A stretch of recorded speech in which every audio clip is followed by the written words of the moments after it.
General Samuel Cooper was the highest-ranking Confederate officer and the Chief of Staff of the Confederate Army. Cooper was born on June 12, 1798 in New Hackensack, New York. On May 25, 1813, at the age of 17, he was appointed as a cadet at West Point. He graduated December 11, 1815. Upon graduating from West Point, Cadet Cooper was promoted to brevet second lieutenant, and he held that rank until November 15, 1817, when he was promoted to second lieutenant. He would serve at various posts throughout New England, including Boston, until 1818, as an officer in the light artillery. In 1818, Lieutenant Cooper was transferred to the Adjutant General's office, where he would serve until 1825. During this time, the Army was reorganized, and he was promoted to first lieutenant on July 6, 1821, in the artillery. The reason that his promotion was for the artillery was that during this time, staff positions were, for the most part, temporary positions filled by men from the field. If an officer received a promotion while on staff duty, and the promotion did not specifically include a field position, then the officer was not guaranteed to keep the new rank upon returning to the field. With Cooper serving so many years in the Adjutant General's office, an explanation is warranted as what the duties of that office were. The key duties of the Adjutant General were records management, which would be our modern-day personnel office, military regulations, general and special orders, recruitment and training, management of troops and units, which would be our modern-day assignments team, conducting inspections out in the field, which is where the Inspector General's office originated from, reports management, and separations. A shorter, easier explanation is that the Adjutant General and his office managed the Army. Between 1825 and 1828, Lieutenant Cooper took a few artillery assignments outside of Washington. On May 29, 1828, he was transferred back to Washington, D.C. to serve as the aide of the new commanding general, Major General Alexander Macomb. There were two theories as to why Lieutenant Cooper was selected for this assignment. The first is his family connections. Samuel Cooper married Sarah Maria Mason in 1827. His brother-in-law John Mason was the son-in-law of General Macomb. The other theory is that Cooper had the credentials for the job. He had previously served in the Adjutant General's office for 7 years, so there would be no learning curve for him at this assignment. While serving as Macomb's aide, Lieutenant Cooper was promoted to brevet captain, 4th Artillery, for 10 years' service as a first lieutenant.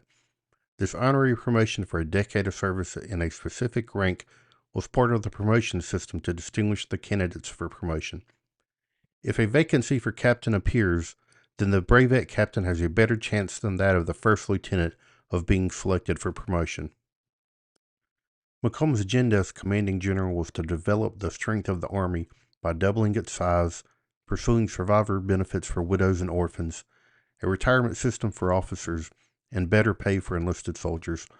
Macomb also appointed senior officers from the field to senior staff positions such as the quartermaster and ordnance departments to make them more efficient.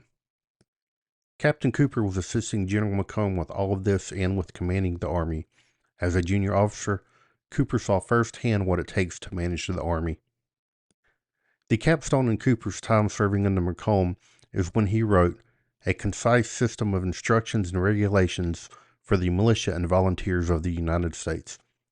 This was the manual for how the militia would operate under Army command during war. Cooper wrote the book that both the Union and Confederacy would use to build their armies.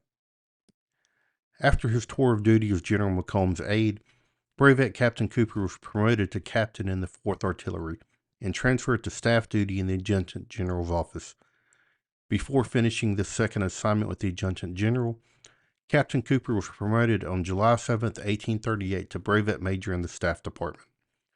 With this promotion being in the staff department and not the artillery, the intent is that in the long term, Cooper belongs to the Adjutant General's office. On June 28, 1841, Cooper was transferred to Florida to serve as the Chief of Staff of Colonel William Worth, who was commanding the army that was fighting the Second Seminole War. An army is divided up into two portions, the field and the staff. The field units, the infantry, the artillery, the cavalry, these are the people that are actually doing the fighting. The commanders of these units They report directly to the commander of the Army. Major Cooper was transferred back to Washington on April 19, 1842. He was promoted to lieutenant colonel and appointed to the position of assistant adjutant general on March 3, 1847. On May 30th, 1848, Lieutenant Colonel Cooper was promoted to brevet colonel for his performance in supporting the Army during the Mexican-American War. On July 15th, 1852, Brevet Colonel Cooper was promoted to colonel and appointed to the position of adjutant general of the United States Army. It was during this time that Colonel Cooper would work for Secretary of War Jefferson Davis. They were able to work well together and developed a close relationship. Colonel Cooper was well liked by many members of Congress because he was easy to work with. One of Colonel Cooper's last official acts as adjutant general was signing the order to dismiss Major General David Twiggs from the Army for treason. The treason being that he surrendered the Department of Texas to the Texans in the Confederacy. The order of the dismissal itself came from President Buchanan, but the signature on the form was that of Cooper's. Colonel Cooper resigned from the United States Army on March 7, 1861. Even though he was from New York, most of his life he lived in Virginia, so he identified as a Southerner. Cooper arrived in Montgomery, Alabama on March 16, 1861, and was appointed to the rank of Brigadier General in the position of the Adjutant General.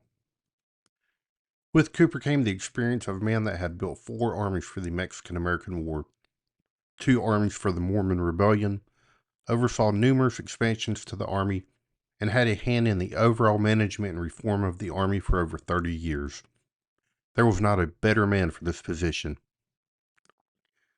On May 16, 1861, Brigadier General Cooper was made the highest-ranking officer in the Confederacy in American military history by being the first person to be promoted to general. The other Confederate officers that were promoted with him by seniority are Albert Sidney Johnston, Robert E. Lee, Joseph Johnston, and Pierre Gustave Toutant Beauregard. It is commonly known that General Cooper was the Adjutant General and Inspector General, but very few people realize that he was also the Chief of Staff of the Confederate Army. As Chief of Staff, he was the first among equals in regard to the other generals. While the other generals had full autonomy in running their armies and departments, General Cooper was responsible for managing the Confederate Army and its resources, which included the troops. If Cooper needed to move troops from one army to another, he needed the authority and rank to do so. Another aspect of the role of Chief of Staff is that all of the other staff departments answered to him. General Cooper was in Richmond, Virginia for most of the war. He was in his office keeping the war machine running. In 1865, when the Confederate government fled Richmond, he went with the president and the cabinet. It didn't take long for Cooper to realize that he was too old for life on the run. He returned to Richmond and surrendered to the Union Army. He then turned over all of the Confederate War Department records to the Union Army. These records were part of the publication called The War of Rebellion, a compilation of the official records of the Union and Confederate armies, which was published in 1880. This publication is one of the main primary sources for records of the war between the states. After the war, Cooper returned to his home in Cameron, Virginia, which is near Alexandria. The home itself had been turned into a fort, but he was able to live in an old overseer's house. Samuel Cooper passed away on December 3, 1876 at the age of 78. He is buried in Alexandria's Christ Church Episcopal Cemetery.